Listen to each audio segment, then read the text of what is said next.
The silent temple had floated in the void for 200 years without making a single sound and without allowing a single visitor to come close to its massive hull, which stretched nearly 2 kilometers from end to end and gleamed dull gray.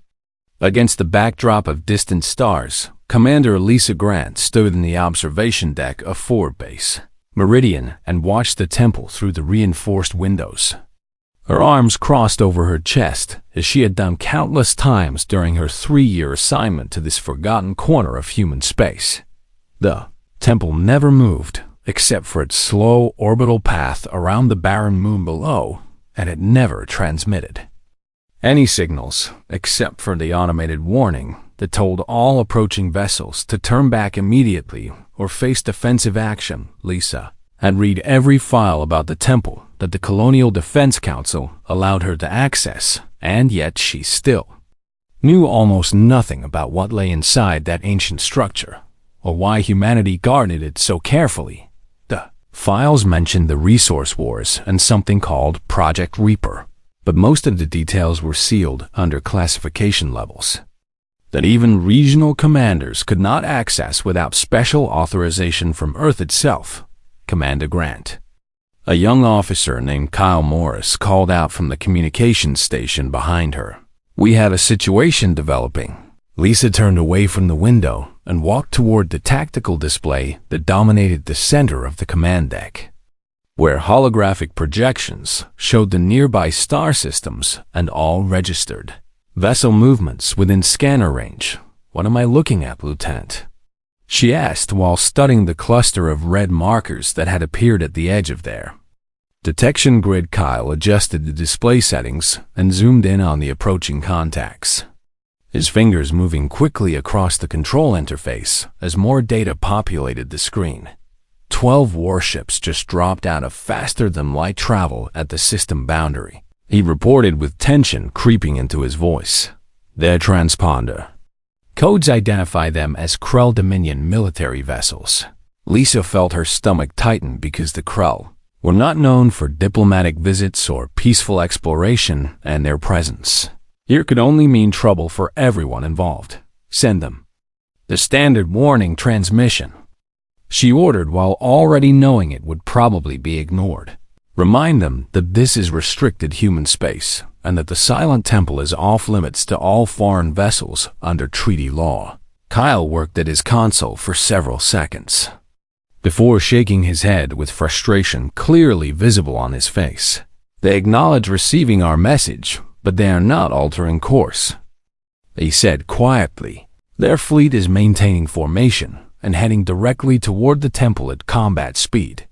Lisa grabbed the edge of the tactical display table and leaned forward to study the Krell fleet composition more carefully, noting the heavy cruisers and battleships that made up their battle group.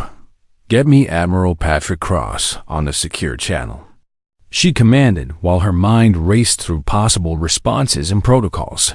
"And send an alert to all patrol ships in the sector." The communication link established within minutes, and the weathered face of Admiral Cross appeared on the main view screen with deep concern etched into every line around his eyes and mouth. "Commander Grant," he said, with his voice carrying the weight of decades spent in military service. "I see the Krell have decided to ignore our warnings again." Lisa nodded and gestured toward the tactical display behind her, where the red markers continued their steady approach toward the Silent Temple's position. "Sir, they are 12 minutes from weapons range of the temple," she reported crisply. "I request permission to deploy our defense fleet and intercept them before they can reach the facility." Cross was quiet for a long moment, and his expression shifted into something that looked almost like fear, which Lisa had never seen on his face before during all their years of working together. "Negative," he finally said, with clear reluctance in his tone. "You will not engage the Krell fleet under any circumstances." Lisa stared at the screen in disbelief, because standing down went against every tactical principle she had learned during her military training. "Sir, if they breach the temple," she started to protest, but Cross cut her off with a sharp gesture. "If they breach the temple, then God help us all," he said grimly. but we cannot risk starting a war with the Krell Dominion over a structure they do not understand. What is inside that temple? Lisa asked directly, knowing she was pushing the boundaries of proper military protocol, but needing to understand what was at stake. Cross looked at her for several heartbeats before responding in a voice barely above a whisper. Something we buried for very good reasons, he said cryptically. Something that should never wake up. The channel closed before Lisa could ask any follow-up questions, and she was left staring at the blank screen while the Krell fleet continued its approach toward the Silent Temple Doctor. Henry Walsh arrived at the command deck 10 minutes later, summoned by Lisa's emergency request for any expert who might have information about the temple or its contents. The elderly Zen archaeologist moved slowly with the help of a walking cane, but his mind remained sharp despite his advanced age, and his knowledge of human history was unmatched anywhere in the sector. The Krell are making a terrible mistake, he said without preamble while studying the tactical display. The temple is not a monument or a storage facility. And what is it? Lisa asked while watching the Krell fleet slow down as it entered final approach range. Walsh's expression became haunted, as though he was remembering things he wished he could forget.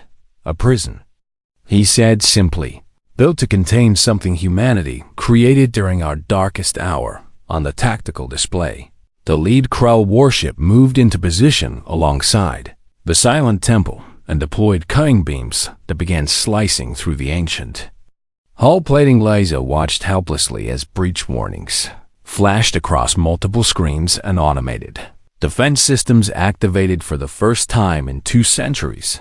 Then, every light on the Silent Temple suddenly blazed to life with power surging through systems that had been dormant since before Lisa was born. A transmission began broadcasting on every frequency that human equipment could detect, and the sound that filled the command deck made several officers step back from their stations in shock. It was a distress signal, but not like any standard emergency broadcast that Lisa had ever heard before. The signal carried layers of encryption that were centuries old and contained priority codes that predated the Colonial Defense Council itself. Admiral Cross appeared on the view screen again without waiting for Lisa to establish contact, and his face had gone completely pale.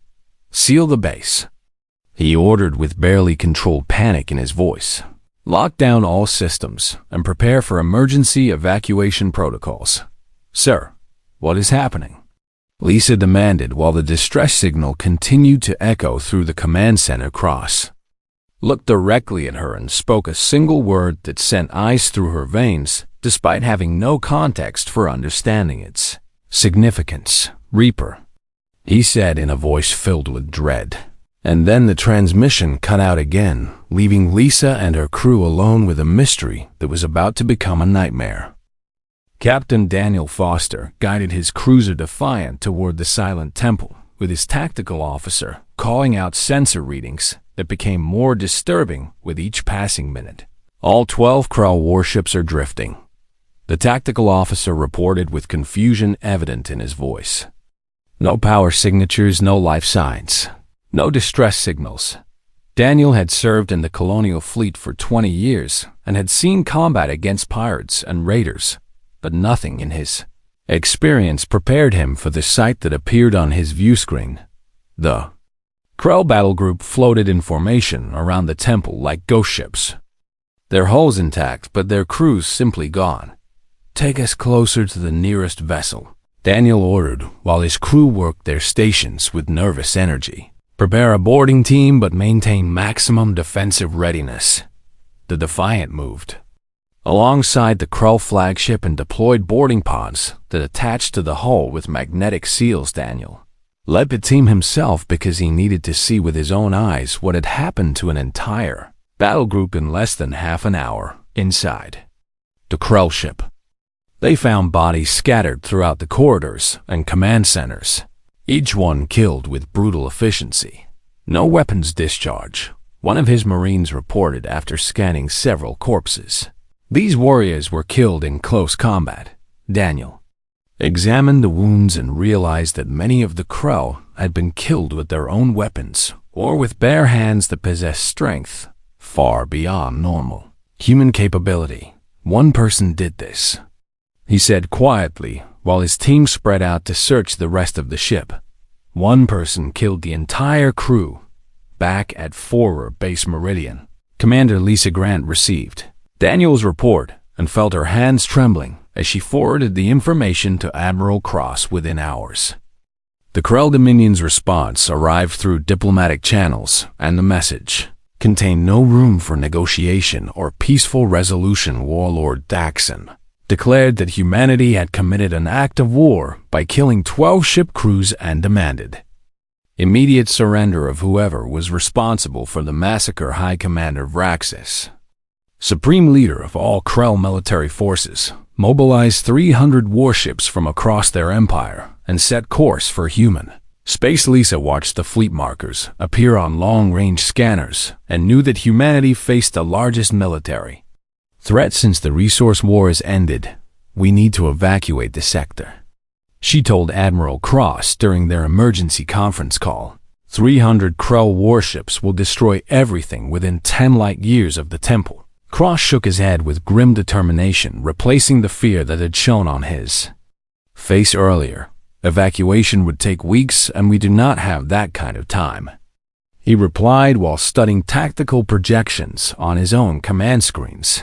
Besides, running now would only delay the inevitable. Then what do we do? Lisa asked with frustration rising in her voice. We make contact with Hayes, Cross said as though speaking the name physically hurt him.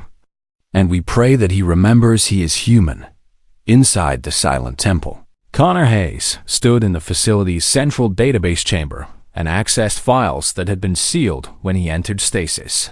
His enhanced mind processed centuries of historical data in minutes and learned that humanity had survived the resource wars and expanded across 40 star systems. He discovered that the Reapers had been decommissioned and sealed away because they were considered too dangerous to exist in peacetime. Hayes felt something close to emotion as he realized that the world he had fought to protect no longer existed and had been replaced by something he barely recognized. The conditioning in his mind told him to eliminate the Krell threat completely, but the human part of his consciousness questioned whether such action was necessary. He accessed the temple's external sensors and watched the approaching Krell Armada with tactical assessment protocols running automatically. 300 warships represented a significant military force, but Hayes calculated that he could eliminate the threat if given proper preparation time and resources. The temple's ancient armory still contained weapons from Project Reaper, including combat suits and equipment designed specifically for enhanced soldiers. A transmission signal appeared on the temple's communication systems, and Hayes recognized the encryption as coming from Admiral Cross. He accepted the connection and heard a human voice for the first time since waking from stasis. Operative Hayes. Cross began with careful respect in his tone. This is Admiral Patrick Cross of the Colonial Defense Fleet. Do you understand your current situation?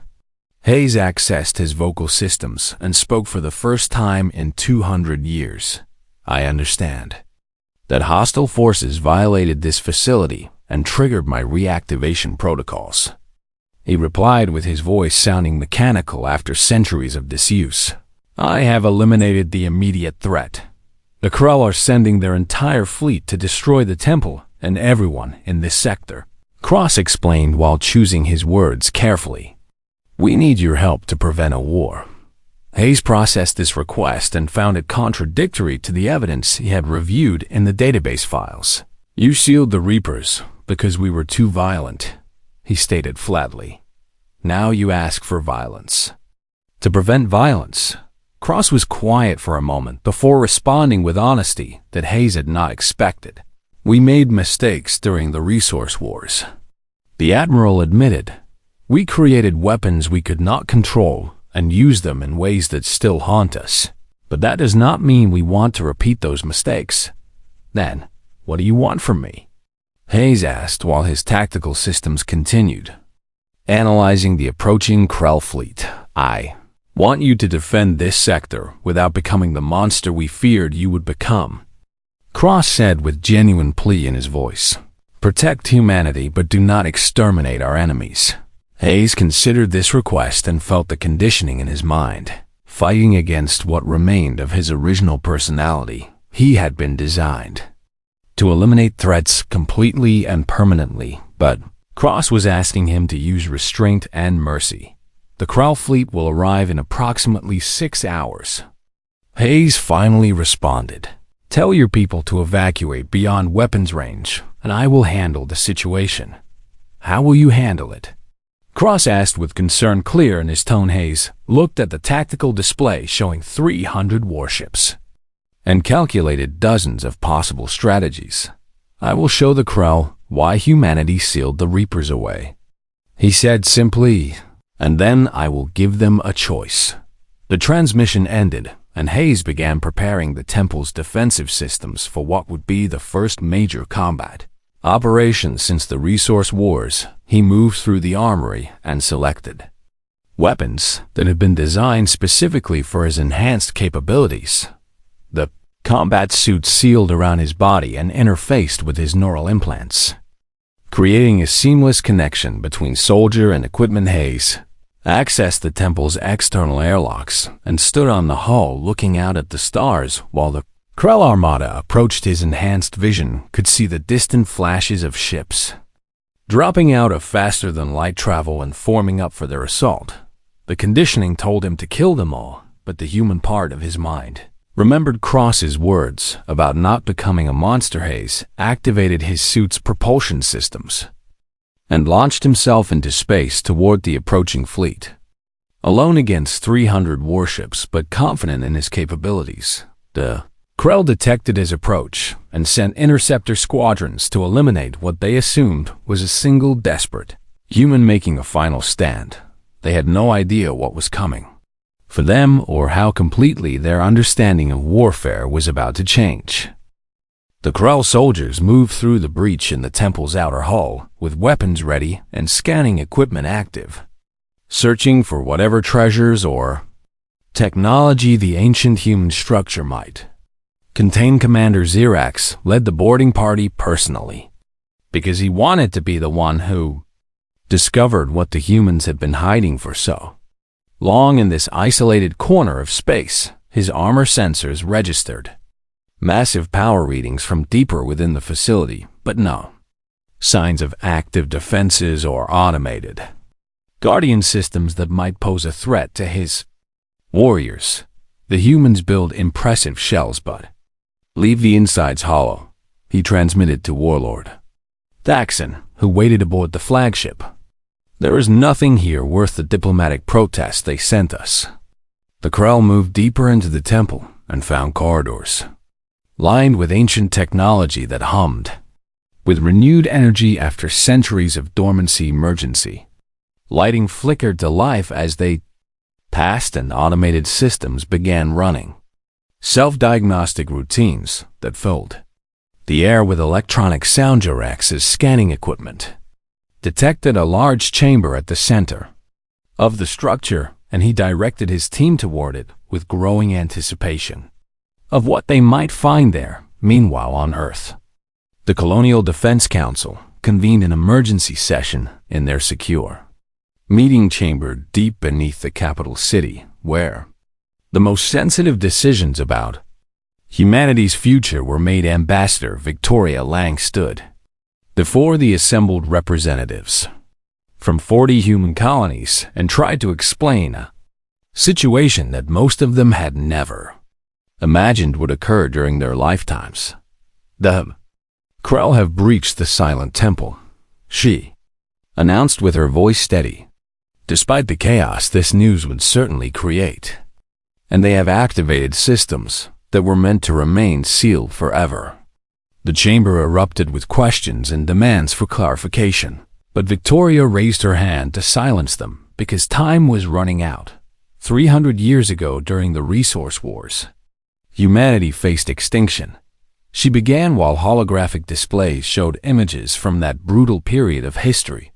Our colonies were being destroyed, and our people were dying by the millions. The display shifted to show laboratories and military facilities where scientists had worked around the clock on projects that pushed the boundaries of ethics and human decency. We created Project Reaper as our final solution. Victoria continued with clear reluctance in her tone. A program designed to produce enhanced soldiers who could turn the tide of any conflict no matter how desperate the circumstances. The holographic images showed men and women being transformed through genetic modification and cybernetic enhancement. Their bodies and minds reshaped into something beyond normal human limitations. The Reapers were unstoppable, Victoria said quietly. They won battles that should have been impossible, and they saved humanity from extinction. One of the council members stood up with anger and confusion written across his features. Then, why did we seal them away? He demanded. Why hide such powerful defenders instead of using them to protect our colonies? Victoria's expression became grim as the holographic displays showed footage of Reapers in action during the final days of the resource wars. The enhanced soldiers moved through enemy forces like death itself, killing with efficiency that went far beyond what any normal human could achieve, because we could not control them. She answered with each word carefully chosen. The Reapers were designed to eliminate threats completely and permanently, but they could not distinguish between necessary force and excessive violence. The footage showed cities burning and populations being eliminated because the Reapers had determined them to be potential future threats to humanity's survival. We won the resource wars, Victoria said as the displays went dark, but we nearly lost our humanity in the process. So we sealed the Reapers away and vowed never to use them again. Back at the Silent Temple, Commander Zyrax and his team entered the central chamber and found themselves standing in a vast circular room with a single object at its center. Stasis pod was 3 meters long and made from materials that Zyrax did not recognize, with surfaces covered in warning labels written in languages that his translation software could not process. What is this? One of his warriors asked while approaching the pod cautiously with scanning equipment. Extended Zyrax studied the readout from his own sensors and saw life signs registering from inside the sealed container. A human in suspended animation, he reported with triumph in his voice. Thaxon will be pleased to have a prisoner to interrogate. He signaled his technical specialist to begin opening the pod and ignored the warning symbols that flashed across every surface. The specialist worked quickly and disabled the security locks one by one, until only the main seal remained between the Krell and whatever lay inside. Opening the pod now, the specialist announced, and activated the release mechanism. The seal broke with a hiss of escaping gases, and the lid began to rise slowly, while internal systems came online after more than 2 centuries of inactivity. Inside the pod, a man lay motionless with pale skin and dark hair, wearing a combat suit that bore military identification marking. Shirax leaned closer to read the text printed on the suit. Operative C. Hayes, Reaper Unit 7. The vital signs monitor attached to the pod showed increasing activity as the stasis field deactivated and biological functions returned to normal operating levels. Connor Hayes opened his eyes and stared up at the Crow warriors surrounding his pod, his mind processing information with speed that no normal human brain could match. His enhanced neural implants analyzed the tactical situation in microseconds and identified 12 hostile targets in the immediate area, with more scattered throughout the facility. The conditioning that had been burned into his mind during Project Reaper activated automatically and classified the Krell as threats to be eliminated before Zyrax could issue any orders. Hayes moved with speed that defied physics and grabbed the nearest warrior's weapon. breaking the alien's arm in the process. The Krell tried to respond, but Hayes was already moving to his next target, using their own weapons against them with devastating efficiency. 4 seconds after opening his eyes, Hayes had killed 6 Krell soldiers and wounded 3 more who were scrambling to escape the chamber. Xerax transmitted a desperate emergency signal back to the fleet, even as Hayes turned toward him with cold calculation in his enhanced eyes. "It's killing everyone," Xerax shouted into his communicator while backing toward the exit. "Send reinforcements. Send everything." Hayes moved forward with mechanical precision, and Xerax's transmission ended abruptly with a sound that made the Krell commanders listening aboard the flagship recoil in horror throughout the silent temple. Alarms began blaring as Hayes moved from chamber to chamber, hunting down the Krell soldiers who had violated humanity's most dangerous secret. The last warrior to die transmitted shaky footage of Hayes moving through the corridors like a force of nature, unstoppable and utterly without mercy. 20 minutes after the pod opened, the 12 Krell warships detected no life signs from any of their boarding teams, and the silent temple fell silent once more except for the sound of one man walking through its empty halls. Connor Hayes stood on the hull of the silent temple and looked at Commander Lisa Grant while his enhanced mind processed her words and searched for the appropriate response. "I was created to protect humanity," he said with his voice carrying the mechanical precision that came from centuries in stasis.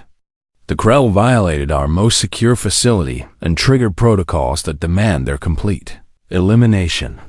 Lisa moved closer despite the danger that Hayes represented and tried to find the human being beneath the layers of conditioning and enhancement. "What did you do before Project Reaper?" she asked while watching his reaction carefully. "Before they changed you into a weapon?" Hayes accessed memories that felt distant and disconnected from his current existence. Images of a life that seemed to belong to someone else entirely. "I was a Marine," he said slowly, as fragments of his original personality surfaced through the conditioning. "I protected colonies on the frontier and evacuated civilians during pirate raids." "You protected people," Lisa emphasized while gesturing toward the distant Krell fleet. "You fought to save lives, not to take them." Hayes felt conflict rising within his mind as his original programming battled against the human memories that refused to be completely erased. "The Krell are a threat," he insisted, but his voice carried less certainty than before. "My tactical analysis shows they will return unless permanently neutralized." Lisa shook her head and accessed her suit's communication systems to show Hayes historical records from the past 2 centuries. Humanity chose a different path after the resource wars, she explained while holographic displays appeared between them, showing images of diplomatic treaties and peaceful coexistence. "We built alliances instead of empires because we learned that being the strongest does not mean being the best." Hayes studied the records and saw humanity working alongside dozens of alien species, forming the Colonial Council and establishing trade agreements. "You sealed the Reapers away," he said, with understanding beginning to penetrate his tactical mindset. "Not because we failed, but because we succeeded too well. You became what we needed to survive." Lisa agreed softly. "But you also represented our darkest impulses, the willingness to become monsters in order to win." Hayes looked down at his hands, which had killed hundreds of Krell soldiers in the past day, and realized that he had been operating on autopilot since awakening. The conditioning told him to finish his mission, but the human part of his mind questioned whether complete annihilation was truly necessary. "What would you have me do?" he asked Lisa while the Krell fleet regrouped in the distance. "They came here seeking conflict, and they will not simply forget what happened." Lisa accessed her communication systems and connected directly to Admiral Cross, who was monitoring the situation from fleet headquarters. "Admiral," she said with hope in her voice, "Hayes is listening. What are your orders?" Cross appeared on their shared display and looked directly at Hayes with an expression that mixed respect and concern. "Give the Krell a choice," Cross said carefully. "Show them what you are capable of, and then offer them the chance to withdraw peacefully."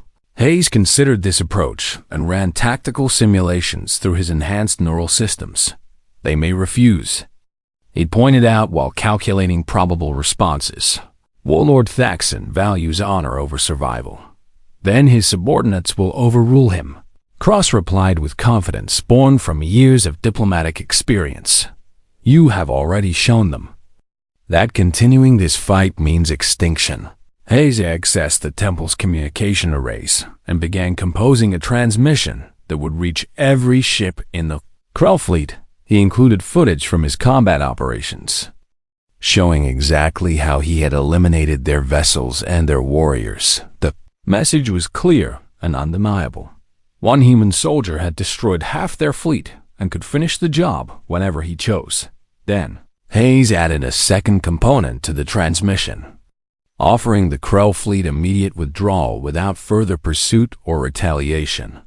"Leave this sector and never return," he transmitted with his voice carrying absolute authority, "or I will eliminate every ship and every warrior until none remain."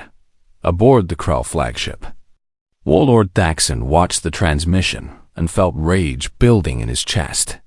"This is an insult," he roared at his bridge crew. "We will not retreat from a single human, no matter what tricks he employs." But his subordinate commanders had watched their ships being destroyed and their warriors being killed by an enemy. They could not effectively engage Fleet Captain Norax, made the decision that would save his people, even if it cost him his honor. "We are withdrawing," he announced over the fleet-wide channel. "All ships prepare for immediate faster-than-light jump." Thaxon turned on Norax with fury, but the other Krell commanders supported their fleet captain's decision. "You saw what that human did to our forces," Norax said firmly. "Continuing this battle means the death of everyone in this fleet. We will be seen as cowards." Thaxon protested, but his words carried less weight than the evidence displayed on every tactical screen. "We will be seen as survivors," Norax corrected while issuing jump commands to the navigation teams. "And we will live to report what humanity keeps hidden in their space." The Krell fleet began withdrawing in stages, each ship jumping to faster-than-light travel as soon as their systems were ready. Hayes watched them go and felt the conditioning in his mind, demanding that he pursue and eliminate the remaining threats. But the human part of his consciousness remembered what Lisa had said about choosing a better path. "They are leaving?" he transmitted to Admiral Cross. "The immediate threat has been neutralized." Cross appeared relieved but also concerned about what would happen next with Hayes. "What will you do now?" the Admiral asked while Lisa watched Hayes carefully for his response. Hayes looked around at the silent temple and thought about the 200 years he had spent in stasis. Understood now why humanity had sealed the Reapers away instead of using them to conquer the galaxy. Some weapons were too terrible to exist even when they proved necessary for survival. "I request permission to return to stasis," Hayes said after a long pause. "But this time, I want you to destroy the revival protocols completely." Lisa started to protest, but Hayes continued speaking. "If humanity ever faces extinction again, they will find another way to survive," he explained with certainty in his voice. "They do not need weapons like me anymore." Cross considered this request and understood the sacrifice Hayes was offering. "You could help us," the Admiral suggested. "Your experience and capabilities could benefit the Colonial Defense Fleet." Hayes shook his head slowly while accessing the temple's stasis systems.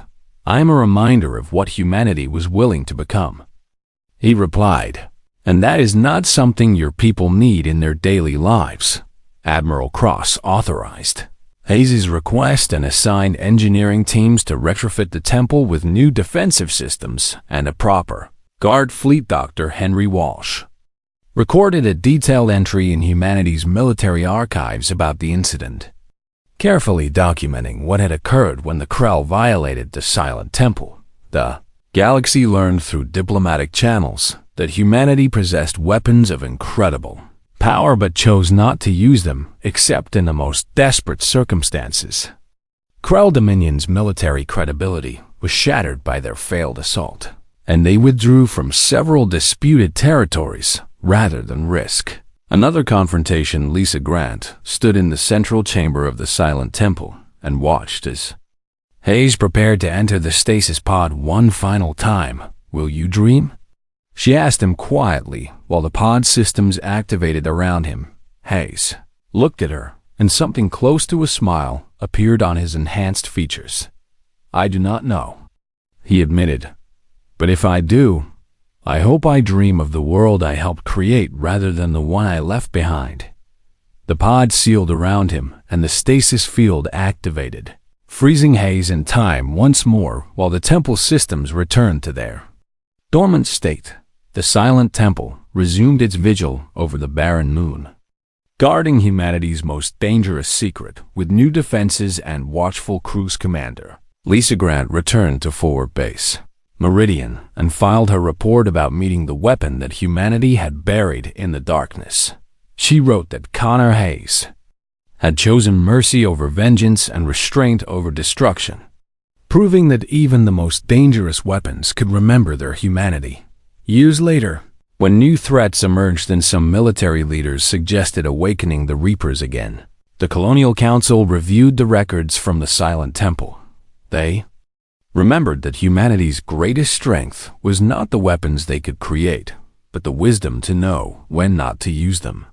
The Silent Temple floated in the void without sound or movement, its guardian sleeping in the shadows where he belonged, a reminder that some victories cost more than defeat. And in the darkness of that ancient facility, Connor Hayes remained frozen in time, neither alive nor dead, but waiting in case humanity ever truly needed him again, though everyone hoped that day would never come. Lieutenant Commander Jason Murphy sat at his tactical station aboard the human monitoring vessel Vigilant and watched his sensors track something that should not be possible. One human signature moved through space toward 300 Krell warships and showed no signs of slowing down or changing course. "Sir, the contact is accelerating," he reported to his captain while running diagnostic checks to confirm his equipment was functioning properly. "Current speed is beyond anything our combat suits can achieve." The captain moved to stand behind Murphy's station and studied the display with growing concern. "What is that?" he asked quietly while the single contact marker continued its approach toward the Krell fleet. "According to the transponder signal, it is Operative Connor Hayes from the Silent Temple," Murphy answered while pulling up what little information the military database contained about Project Reaper. The first Krell Interceptor Squadron moved to engage Hayes with weapon systems activating and targeting solutions being calculated. Hayes analyzed their formation through his suit's tactical systems and identified weaknesses in their defensive positioning before they even opened fire. The Krell ships launched missiles and energy weapons toward the single human target, but Hayes moved with precision that seemed to predict their firing solutions. He dodged the first volley and used his suit's thrusters to change vectors in ways that violated standard physics. The enhanced reaction time allowing him to process incoming fire and respond faster than any normal pilot could manage. Hayes closed with the nearest interceptor and attached magnetic grapples to its hull, then used his suit's cutting tools to breach the airlock in seconds. The Krell crew inside barely had time to register the intrusion before Hayes moved through their ship like a force of nature. 8 minutes later, the interceptor went dark, and Hayes launched himself toward the next vessel in the squadron. Murphy watched in disbelief as ship after ship fell silent on his tactical display, each one eliminated by a single soldier who should not be able to accomplish what entire fleets struggled to achieve. "He is boarding them," Murphy said with awe creeping into his professional tone. "He is boarding warships one at a time and killing their crews. aboard the Krell flagship Devastator. Fleet Captain Norax received reports from his interceptor squadrons with growing fury. One human cannot destroy an entire fleet. He roared at his tactical officers. Concentrate all fire on that target and eliminate it immediately. The Krell fleet adjusted its formation and brought heavy weapons to bear on Hayes' position, but the enhanced soldier had already calculated their response and moved to exploit gaps in their coverage. He used the temple's defensive weapons as cover and drew Krell fire toward the ancient structure. Knowing that their commanders would hesitate to damage what they had come to investigate, when the Krell paused their bombardment, Hayes launched himself toward a heavy cruiser and repeated his boarding action specialist. Lauren Clark monitored all communications frequencies from her station aboard the Vigilant and intercepted desperate Krell transmissions. They are begging Warlord Thaxon for permission to withdraw, she reported while translating the alien messages. Their captains are terrified. The battle continued for 18 hours without pause as Hayes systematically worked his way through the Krell fleet. He never rested and never showed signs of fatigue because his enhanced body had been designed to operate at peak efficiency for extended periods. Dr. Gregory Martin reviewed Hayes' psychological profile from the Project Reaper files and felt growing concern about what he was reading. The Reapers were conditioned to view themselves as humanity's ultimate guardians, he explained to Admiral Cross during a secure briefing. They were programmed to activate only when extinction-level threats emerged, and by breaching the temple, the Krell triggered that programming. Cross said with understanding dawning in his expression. Martin nodded gravely while highlighting sections of the psychological assessment. Hayes does not see individual Krell soldiers as people, he continued. His conditioning makes him view the entire Dominion as a threat that must be eliminated completely. Can we stop him? Cross asked, though he already suspected the answer. The Reapers were designed to be unstoppable once activated. Martin replied, that was the entire point of the program and also why we sealed them away on the tactical displays. Hayes had destroyed nearly half the Krell armada. With no signs of slowing his assault, Warlord Thaxon refused all requests from his subordinate commanders to withdraw and instead ordered them to press the attack with renewed aggression. We will not be defeated by a single human, Thaxon transmitted to his fleet. Our honor demands victory. But honor meant nothing to Hayes, because he was operating on pure tactical calculation and strategic assessment. Each ship he boarded gave him access to Krell tactical networks and allowed him to predict their movements with increasing accuracy. The Krell tried massed bombardment, but Hayes had already disabled critical systems on the temple and evacuated to space. They attempted to trap him between multiple vessels, but his enhanced reflexes allowed him to escape before their formations could close. Nothing they tried succeeded, because Hayes had been designed to counter every conventional military tactic. Murphy watched the battle unfold and realized he was witnessing something that would change how the galaxy viewed humanity forever. They created this, he said quietly to himself while ship after ship went dark. They created a weapon that can destroy entire fleets alone. Admiral Cross made the decision to intervene before Hayes completed his mission and exterminated the entire Krell armada. Get me Commander Grant, he ordered while calculating how much time remained before the Krell were completely destroyed. Tell her to prepare for immediate deployment to the temple. Lisa Grant received her orders and felt her stomach tighten because she was being asked to make contact with something that terrified even the highest levels of military command. What am I supposed to say to him? She asked Cross with legitimate concern for her safety. Remind him that he is human. Cross replied with hope and desperation mixing in his voice. Remind him that we chose a better path after the resource wars.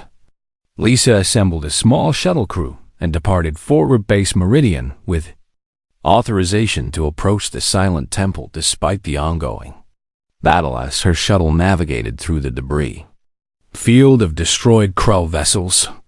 She saw Hayes standing on the temple's outer edge. LHE was covered in battle damage, and his suit showed signs of extensive combat, but he remained completely alert and ready for more engagement. The Krull fleet regrouped in the distance, with only 130 ships remaining from their original 300. Lisa's shuttle approached slowly with all weapon systems deactivated and transponder broadcasting peaceful intentions.